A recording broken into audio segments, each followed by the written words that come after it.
Hello, welcome to the Slow Looking series at IMMA. My name is Joan Walker and I'm a member of the Visitor Engagement team. Today, I would like to invite you to take a long, slow look at property. It's a bit tricky because, as you can see, the piece is on the floor, so we have to look down on it, take a bird's eye view, so to speak. Let's get closer. Do you recognize lots and lots of houses? Houses from different eras: Victorian, Edwardian, Georgian style, red bricks, two up, two down, semi-detached, cottages, apartments. It looks like a highly populated district, very clumped together. Let's look closer at the houses. How is it made? If you are interested in reading the property section of the newspaper, you won't be long recognizing that these photos are typical of the ones you will find here. Each week, the Irish Times prints the Property Times. The Independent prints the Home and Garden supplement. This is where you will find umpteen such photographs. The artist has cut them out and they are glued onto cardboard and laid out to form an urban mass. I have to say that standing above it like this and seeing my shadow fall on the city, I feel like an alien looming over a sleeping metropolis. And if I were to continue to walk forward, I will destroy everything in my path: bricks and slate and glass reduced to dust and splinters. But let's park that, just for now.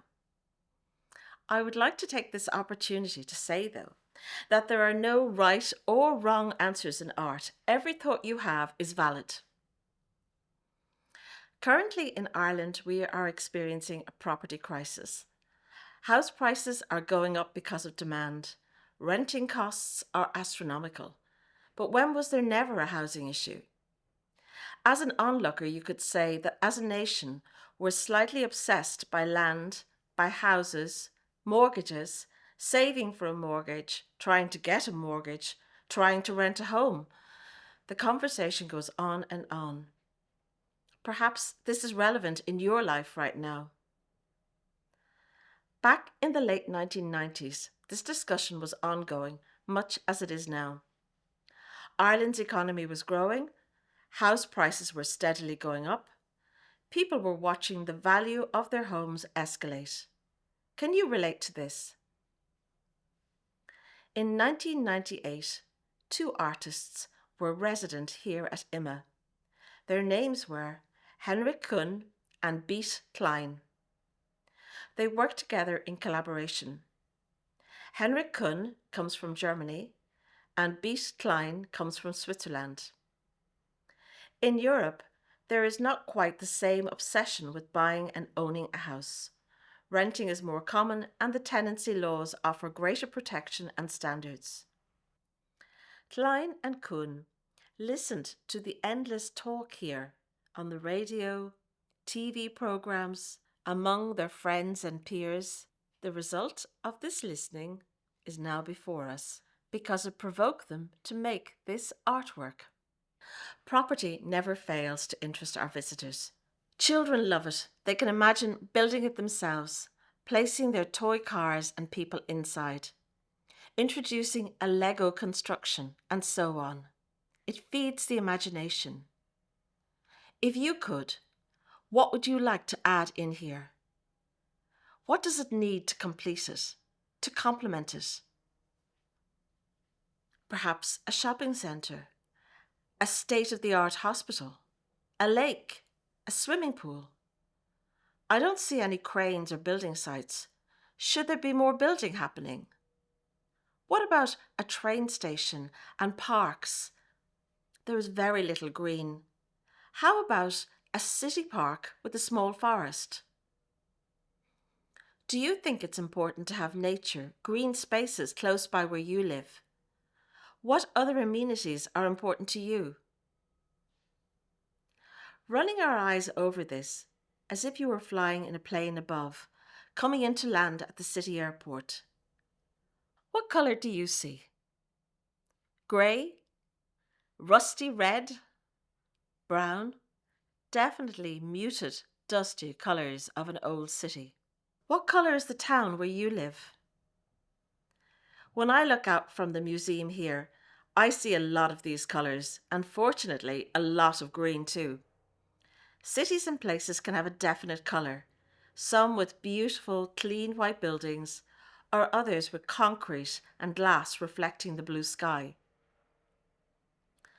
Going back to the artists, Klein and Kühne. They first exhibited this piece in 1998, and it has been shown a number of times since then. Each time it is set up, the town is always on the floor. Why do you think the artists always chose to place it on the floor? Would it make more sense if it was placed on a table or set at eye level? The viewpoint is challenging. If you are a child, you can look at it more easily, but for an adult to really see it, you would need to lie down on the gallery floor. So instead, we must satisfy ourselves by looking down on it from above. How does this make you feel? Would you feel a little like the alien I mentioned earlier? Or perhaps like the fictional Gulliver looking down on Lilliput? Jonathan Swift wrote Gulliver's Travels in 1726. Gulliver is washed ashore onto the land of Lilliput, where the occupants are very, very tiny. Lilliput is a rather silly place where the population argue and quarrel over the most trivial matters. Swift was telling a magnificent story and also giving us a satirical view of life in the 1700s. Do you think Klein and Kühne are being satirical here? Are we too obsessed with property, with owning homes? Does it take looking at it from this viewpoint to make us question, what exactly are we striving for? A dusty red brick, hemmed in by dustier red bricks. Is there not more to life than this? Is this really the security we lust over? 40 years toil, perhaps in a mundane job to pay a mortgage off, and then what? And yet, coming back down from lofty heights, let us not forget that each of these houses has a beating heart. In some, babies were born, mothers died, fathers died. There was grief, tears, wailing, roaring. Equally, there were celebrations, laughter, excitement, how many Christmases, how many birthday parties. Joy and trauma over the generations in equal measure. Yes, you can see how Gulliver must have been amazed at finding such a place. And when you turn into the gallery and find property on the gallery floor, be aware of your godlike stance, lording it above the artwork, looking down on the properties that house the inner and outer lives of those who live there. Remember too, very importantly, that each photo is of an actual house in Ireland. Each house has a story, and each house will continue to shelter a person, a family. Klein and Kühne provoke us to think about property in an ethereal way, removed, to see a bigger picture, to view our needs as a God in the heavens might do, or an alien visiting from a distant land, or a seagull just passing overhead.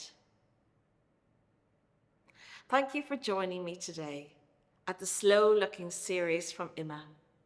I really enjoyed showing you this work, and I look forward to showing you more pieces from the IMMA collection. Have a great day.